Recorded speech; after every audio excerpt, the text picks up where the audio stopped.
4-0 sweep, baby. We needed it like air, and today we're gonna run it back on the hardwood. I've got a few best bets on the way. Can we go back to back? Winning days we have, but what about back to back sweeps? Let's find out. Let's get into it. This is the free three.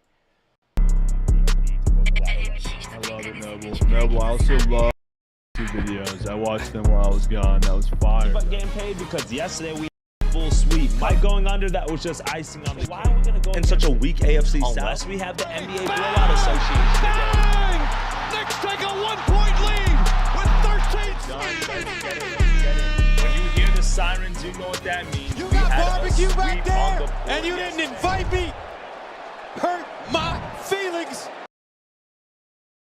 You guys know what that horn means. It is a 4-0 day yesterday. What is up, guys? It's your boy Noble Living, back with another DYF Bets video. I'm breaking down my favorite picks and plays of the day as we just try to get to the bag together and make that money.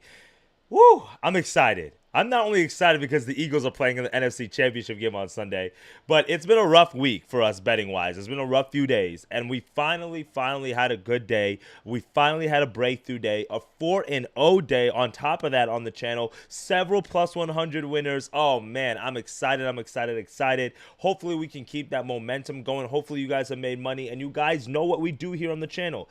All you have to do is comment. And if you comment, right, just say, hey, I took this bet, or hey, like I watched the video, appreciate it.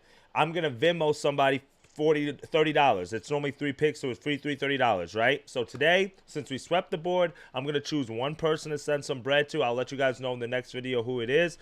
So this way I can, but make sure you guys are commenting, right? So this way we can make sure we get you guys that bread. But in terms of that sweep yesterday, let's kind of talk about it real fast. Let's look at the day. So in total on the Action Network, we took 6 plays. We went 5-1 on the Action Network yesterday, but officially on the channel, we went 4-0. Our 4 best bets of the day that we went with yesterday. The first one was Merrimack. We could see that we got them at -120 odds. No sweat bet there. They won that game against St. Peter's by 11. You love to see it. Our second best bet was our kind of bankroll builder.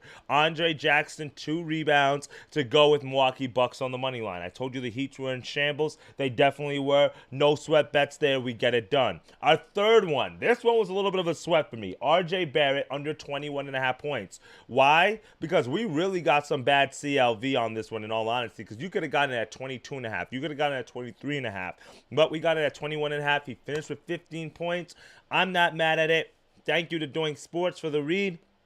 We're going to go back to you guys today to help us get one more winner. And then earlier, we took Victor Wembanyama over 3.5 threes. I told you guys he was going to show out in front of his Paris family and friends. And sure enough, he did. 30 points for him, a double-double, including 4 of 11 from the three-point line. So he cashed in at plus 119. I added a few extra plays, a little money line parlay with Orlando and Illinois. Obviously, that was chalk. That was a full fade. So I was still on the right side. I should say I still was right, just on the wrong side. Right? And then also a late night money line parlay that I put in between Nashville. Shout out to another hockey winner. I'm trying to get into hockey a little bit more. And then we took Santa Clara and then the Clippers in a 3-teamer to get a plus 130. So officially on the channel, we actually went 5-1 yesterday, but for the sake of the free 3 picks, we went 4-0. So you love to see it. We swept the board. All you guys have to do is comment below, and if we sweep the board again, I'm gonna Venmo somebody $30. I'm done yapping. If you haven't hit that subscribe button, I don't know what you're doing, because we're gonna cook up a winner right now. And the first best bet that we're gonna go to on this Friday card. Remember, Fridays we're gonna take a little bit light. Why? Because we have NFL playoffs this weekend. We have a full 150 plus games of college basketball on Saturday. No need to go too crazy. I don't even want to look at college basketball too much, if I'm being honest, because I'm not a big fan of a lot of the games on today. I will do a little bit of a bankroll builder for us here in a little bit, so stick with me till the very end. I'll give you a few college picks inside of that bankroll builder. But for first, we're going to go to the NBA. And I want to take a look at this Cleveland Cavaliers and the 76ers game here real quickly. Obviously, 2 teams that are in two completely different directions. At the beginning of the year, we thought the 76ers were going to be contenders for the title after they picked up Paul George, but with the injuries to Joel Embiid, Kyle Lowry, some of their other role players, Jerry McCain, their first-round rookie, out for the rest of the season, it's been kind of hard for the 76ers to find their footing this year.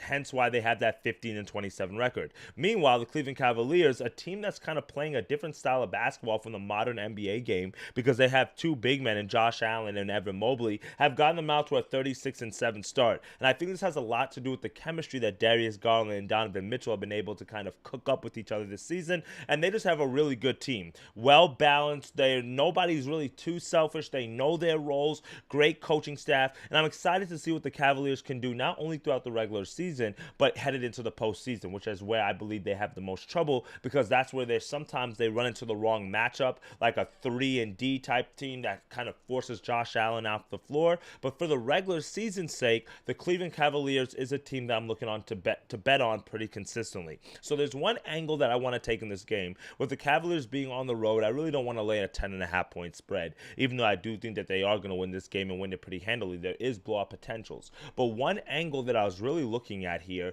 is the actual side. And it's not an angle that I've taken too much, honestly, and this is one thing that I've been doing over the last few days, and I encourage you guys to do this as well, especially when you go through cold streaks like I have over the last few days. So what I did is I just looked back at some of my best bets that I've put out through over the years.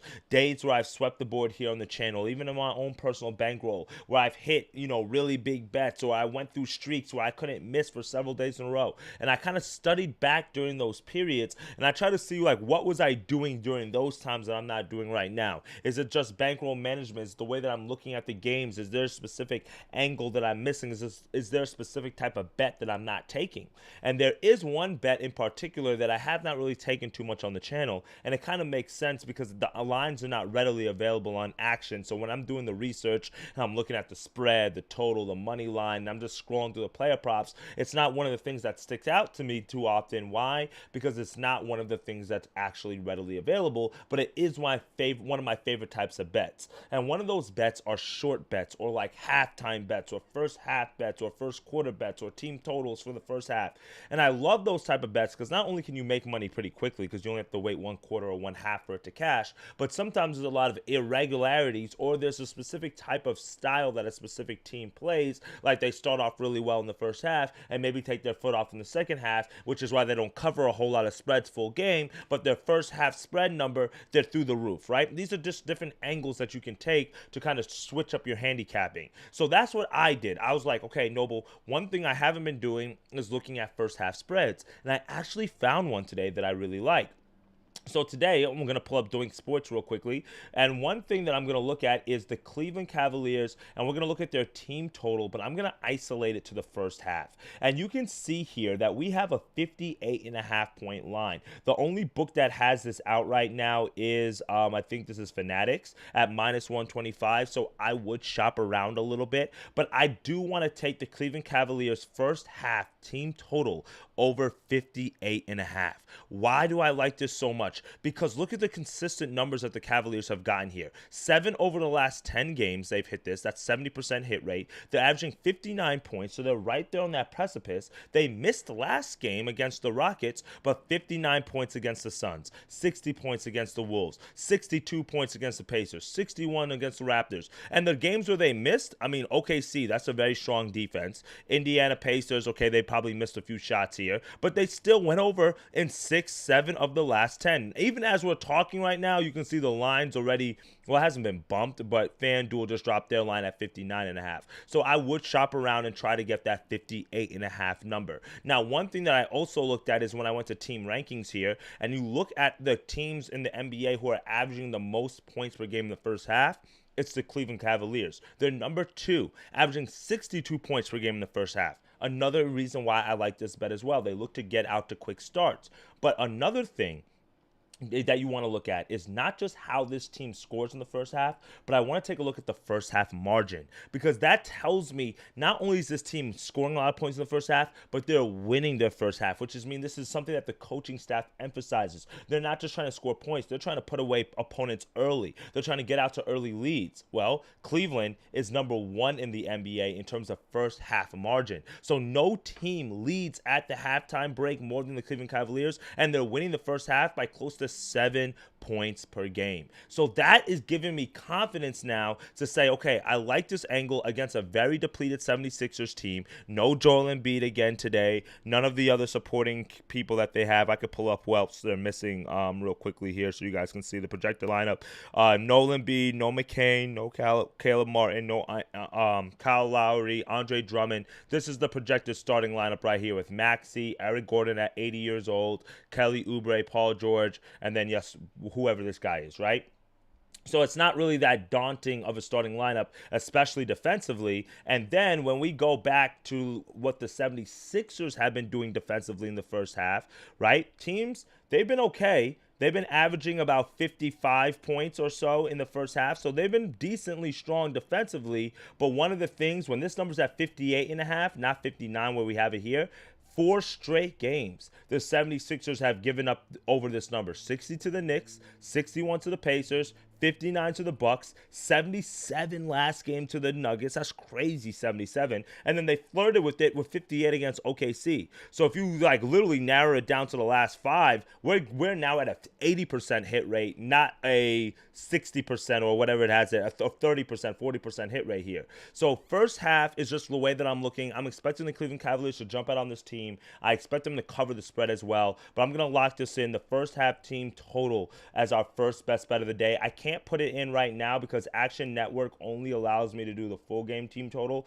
So I'll put it in as a custom bet in a little bit. But this is the Cavs first half team total over 58.5. What's up, Just K? Good to see you, fam. Yeah, Cavs have been a money-making machine for sure. They've been a money-making machine, and I'm on the back of them. Yup, Mary Matt came through us yesterday, for sure. So we locked in one NBA bet. I'm gonna do one more today, and I want to look at a player prop today that we cashed it on RJ Barrett yesterday. It was a little bit sweaty, right? But there's one today that I really want to look at, and we're gonna go to Mr. CJ McCollum over 23.5 points against the Grizzlies. Now, this is one of the bets that I use the popular tab on Doink Sports to help me get, but this is the thing. I kind of dug it a little bit deeper. So as I was scrolling through Doink Sports, I was looking for a trend that I could go with here, or a player prop that I can find, and I found one where it says New Orleans Pelicans, okay, their team total points over 116.5 points should be good today. Why? Because they've scored over 116.5 in 5 straight games. Whoops, sorry. I'll try to zoom in a little bit more. Okay, they've gone over 116 points in 5 straight games, but then Grizzlies have also allowed this amount of points in 6 of the last 10 games. So if the Pelicans are scoring 117 points, 120 points, the question becomes, who is scoring those points? Well, let's see who's playing for the Pelicans today. We've got DeJounte Murray, okay, he can give you about 20 points, 25 maybe if he's hot. CJ, Trey Murphy, who's having a breakout season, shout out for him. Javonte Green, who's not a scorer, and Messi, who's not a scorer. Well, let's go to the injury report. No Brandon Ingram, which is their other go-to scorer. No, DeJounte Murray today, he might play, he might not play, so you don't know. No Herbert Jones, and no Zion, because we never know if Zion's playing or not. We never know what the hell he has going on. So when you think about it, and you look at this lineup, and you're talking about a trend that's been hitting in terms of the Pelicans scoring points, and then you have to look at this lineup and say, who's going to score those points? It's pretty hard not to, say CJ McCollum is the guy here, right? And if you look at some of the Grizzlies games recently, high totals, 241.5, 236, 239, over. Under, which was against the Wolves, which was a slower-paced team. So over against the Hornets, over against the Spurs, over against the Spurs, over against the Rockets, and these are totals at 236, 241.5, and they're going over. We have a total today of 244.5. So at 12-point spread, the books are telling me that they expect the Pelicans to score 115, 116 points. And if they're going to score that amount of points, then they're going to need CJ McCollum to drop more than 23 points. And I love the fact, or 24 points, excuse me, and I love the fact he's been recently hot. 45 points in his last game out, and that was 4 days ago. So he's had rest because, remember, the Pelicans missed a game. I think they were supposed to play 2 days ago against, I forget who they were supposed to play, but it got snowed out because they had snow in New Orleans for like the first time ever. So they haven't played in about 4 or 5 days. Coming off a 45-point performance, 26 points the game before that. You're shooting a good amount of threes, about 9 to 10 attempts a game. You're hitting 4 of them, right? He's gone over his number in 5 of the last 10 games. That's 50%. Like, what else is there to really talk about? He had 50 points 2 weeks ago against the Wizards, and he followed it up with a 25-point performance the game thereafter. So he had 45 last game against the Jazz. What's us to say that he's not going to have another good performance against them, right? Or against the following game. Now let's look at his game log against the Grizzlies. They've played the Grizzlies twice this year. On the 27th of December, 32 points. On the 30th or the 29th of November, 30 points. 11 of 19, 12 of 22. That's efficient shooting. Do you think that's not in the back of his mind? Do you think CJ doesn't know that this is a team that he can score against, that he has the ability to get buckets against? And then when you look at some of the guards that this Grizzlies team has faced, Ant had 32 last game against them. CJ, he had 32. That's CJ again. Zach LaVine, 29. Devin Vassell had 21, and he's not even the versatile scorer that CJ is, in all honesty, right? Bradley Beal, he doesn't really count these days because he's coming off the bench. But you guys kind of get my point here. Oh, right here, Jalen Green had 42 against this Grizzlies team. So this Grizzlies team's not playing very good defense, and you've got a very high total. So for me, it's just like, who's going to be the person? DeJounte Murray, sometimes he just looks to get to passing the ball. CJ McCollum, over 23.5 points is going to be the pick of the is going to be our player prop of the day in this game between the Grizzlies and the Pelicans. And I think the Pelicans can keep this game close, in all honesty. The Grizzlies are that type of team. They play with their food that way. Would not be surprised if this is a 130, 125 type of finish. And last time these two teams played, the total in that game was, what was it? I think it was like 250. It was like 240 something.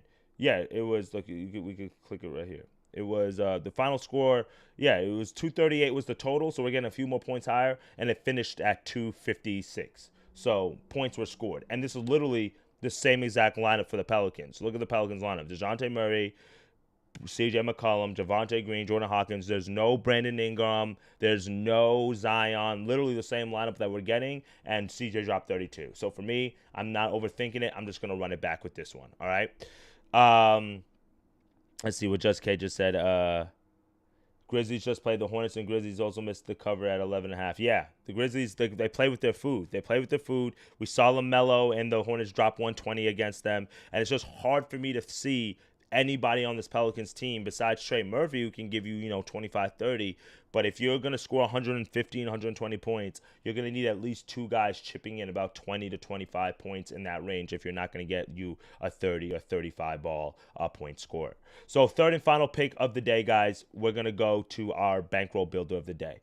All right, so let's look at the college basketball slate real quick. A very small slate. Don't force anything on the slate. I'll give you a few of my leans. I lean LIU here, minus 1.5 against St. Francis. St. Francis is not a really good team. LIU is 6-0 in conference. It's their conference to lose right now in the NEC because the other team that was supposed to contend, Central Connecticut, they've dropped 2 games there. So they're 3-2 in conference. Long Island 6-0 in conference, but Long Island does have a little bit of cushion, so they could take their foot off the gas, but St. Francis is not too good. LIU literally just beat St. Francis at home, though. They're on the road here, at home by about 12, 13 points literally 2 weeks ago. I lean LIU here.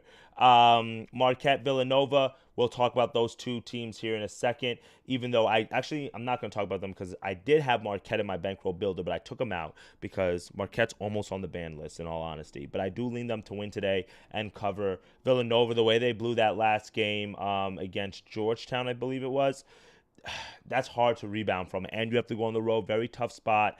Marquette is coming off not a very good performance either. I think they lost their last game, if I remember correctly. No, they beat Seton Hall. They did beat Seton Hall. So, yeah, I like Marquette in the spot here. I lean Stonehill in this matchup against Chicago State. Chicago State's very bad. I'm not touching Dayton. I don't want to touch this Purdue-Michigan game, even though I do lean Purdue. Purdue, the way they lost their last game against Ohio State, blowing that huge lead. But Michigan's a very good team, and they're one of the few teams in the Big Ten that have the size to compete with Purdue. I just don't know if they have the three-point shooting to compete with Purdue, and Purdue's at home, and they're coming off that tough loss. So my bankroll builder of the day is going to be VCU, UCLA, and then we're going to throw the Cleveland Cavaliers in there. So VCU and St. Bonaventure. Let's take a look at this game. We're taking VCU on the money line here. St. Bonaventure has been a surprise this season. Woj, the all-famous NBA insider for ESPN who retired this past season, well, he's now like the GM of this Bonaventure basketball team. I believe that's his alma mater. And they're 15-5 on the year. Shout out to the Bonnies. Great program led by Mark Schmidt. And they're making noise in the A-10. Look at the way they started off the year, 14-1. But it was a weak 14-1. Besides this win at home against VCU, which was the first game in conference, the other quality win they have is against Providence, which is not looking too good, and that's on a neutral floor, and Bryant. The caliber of talent that they've played has not been the best. And now you have a revenge spot for VCU, given the fact that they lost to this team at home by 2 points to start off conference play. And you can see the form that the Bonnies are in. They've lost 4 of their last 5 games. Home losses to LaSalle. It's not like they're just road losses. In their road losses, they haven't even been competitive sometimes like Duquesne. They play slow, but that can sometimes be their demise because when they're missing shots, it's hard for them to get back in the game if they're not stopping anybody. Now they face a VCU team that we've backed several times on this channel because, like I've said, when there's blood in the water, sharks attack. And Ryan Odom is one of those shark coaches. The A-10 runs through VCU at this point. I'm not just handing it to them because there's still like George Mason, George Washington, who's making some noise as well. But with the downfall of Dayton, we're going to keep riding the VCU trend until it doesn't make sense to. With VCU at home, with the home court advantage, a very tough place to play, and winning 5 straight games in a row, 5 games in conference after that loss to the St. Bonnies, you're not going to tell me that place not going to be riled up. They're not going to be fired up to play.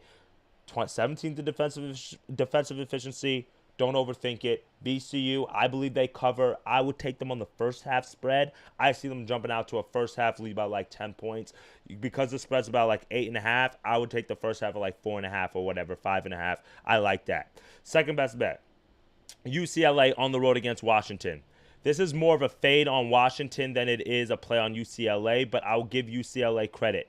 After Coach Cronin called out those boys and said they need to step it up, they figured out a way to pick up 2 quality wins at home. And I told you guys, because we faded them against Rutgers here. We faded UCLA against Rutgers here on the channel. I told you that this is where their season is going to be defined in their next 2 games. Because they had Iowa and they had Wisconsin at home, and then they have the chance to pick up 2 quality road wins against weak Pac-12 teams, or Big Ten teams, Washington and USC, before now they have to start facing the juggernauts of Ohio State or Oregon, Michigan State, Penn State. So they can string off 4 games right now and maybe steal 1 or 2 of these games because they have good momentum because this game is at home.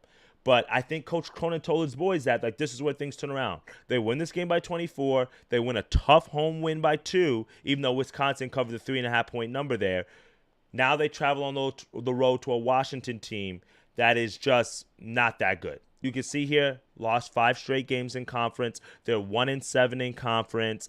They lost to this UCLA team already on the road. There's just nothing that gives me confidence in taking this Washington team. Maybe next game against Minnesota, but that game's on the road, right? I'm not saying they're not going to win any other games in conference to go, but they'll just the form that UCLA is in with the situational spots from a scheduling perspective, from the way that this defense is looking, 19th in defensive efficiency, number 2 in turnover percentage.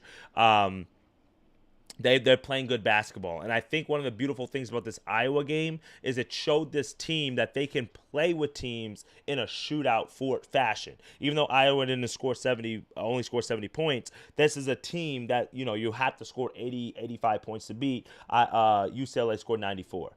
So for me, I like this situational spot for UCLA. They're on the road. We're going to take them on the money line. Those two get you to about -151.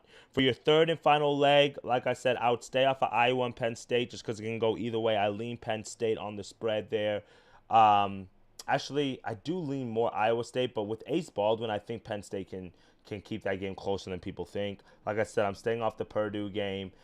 You could throw Stonehill in here because they should beat Chicago State. But for me, I'm just going to go over to the NBA, and I'm just going to throw in the Cavaliers on the money line. That gets you to +100 value. Odds already moved on some of these lines. When I did it earlier, it was like +110. So now it's just +100 straight up. That's fine. The Cavaliers should win. If you want to throw the Grizzlies in there to get to +135, you could do that as well. Or you could do Marquette. I think Marquette is not a bad look as well. If you want to do that to get to 4 teams at +140, not bad at all. So we'll just go for the 3-teamer here with the 3 legs that we locked in. So real quickly for you guys, on the free 3 on this Friday card, we're going to go VCU on the money line, UCLA on the money line, Cleveland on the money line. That is at +100 value for our bankroll builder of the day. We've got CJ McCollum over 23.5 points. And then also we've got our first best bet, which is the Cavs first half team total over 58.5, just the first half there. All right, those are the 3 best bets. I'm going to give you guys one more bonus best bet, and I appreciate you guys still staying through the entire video. If you have not hit that subscribe button, if you have not hit that like button, please do so. It helps us continue to grow the channel. We're at about 1,000 subscribers now. Well, our goal is to get to 2,000, so I appreciate it, man. We're growing actually pretty steadily here, so I appreciate all the love that you guys are showing here on the YouTube at DYF Bets. And the bonus bet that I'm going to give you guys is a little bit ugly, but one theory that I've been testing out recently is if the sports books always win and the majority of people take overs, then it must make sense to take unders. Does that make sense? I'll let you think on that. So with the under of today that I'm going to take, even though we sweated out RJ Barrett yesterday, is we're going to go to Tyrese Maxey, and I'm going to go under. I would love the under 4.5 rebounds in all honesty, but I'm going to take under 4 rebounds -115 odds. I'll share the screen real quickly with you to show you guys why I am taking this bet. The under for Tyrese Maxey, hold on, let me see. I think I had it pulled up somewhere. All right, 76ers. Let's go to the player props real quick. My theory in this game is pretty simple. The Cavaliers have the tree trunks down there, down low. Evan Mobley and Jared Allen should limit rebounding opportunities for guards. If you look at this number, we're going to go under the 3.5 number here. He's gone under this number in 4 of the last 10 games. He only had 2 last game. He had 6 against the Bucks, 1 against the Pacers, the Knicks, Thunder, or Magic, and Pelicans, which are all teams okay. But then you had the Wizards, you have the Suns, you've got the Nets, and then you got the Warriors. So he's gone on this number in 4 of the 10 games. Meanwhile, the Cavaliers defense, the starting point guards, only 2 point guards have been able to grab 4 rebounds against the Cavaliers. That has been Andrew Nembhard, who that's really like what he's supposed to do is hustle, and Shai 1 time. Besides that, nobody else. Not LaMelo, not Quentin Grimes, not Mike Conley, not Fred VanVleet, not Tyus Jones. So if we go to similar players, it bumps up a little bit to 4 to 10 just because you got Terry Rozier who grabbed 9 rebounds. You got Kobe White who grabbed 7 rebounds. But Tyrese Maxey is not really a rebound guy, in all honesty. And with blowout potentials, I don't know how much he plays. And he played the Cavaliers in December this past year, and he had 1 rebound. So for me, just under 4 rebounds for Tyrese Maxey is our bonus bet of the day. So that's the 4 picks and plays that we're going with on this Friday card. Appreciate y'all for tapping in. As always, it's your boy Noble Living here every single weekday. Please be on the lookout for the weekend videos when we're going to drop our preview of the AFC and NFC championship games. I'll drop that probably tomorrow. I'll record that a little bit later today, all right? Appreciate y'all for tapping in as always. And if you're listening to the podcast, if you're listening on YouTube after the live recording, make sure you guys comment so this way we can get somebody some free money, because all we need is a sweep, and I'm getting somebody paid. So today, we got a sweep last night, so somebody's going to get a Venmo. We're going to check out the comments right after this so we can see who's get that money. All right, my friends? Let's have a day. Get to that cheddar. It is your boy Noble Living. Follow me on all socials, and let's have a day. Later, gang.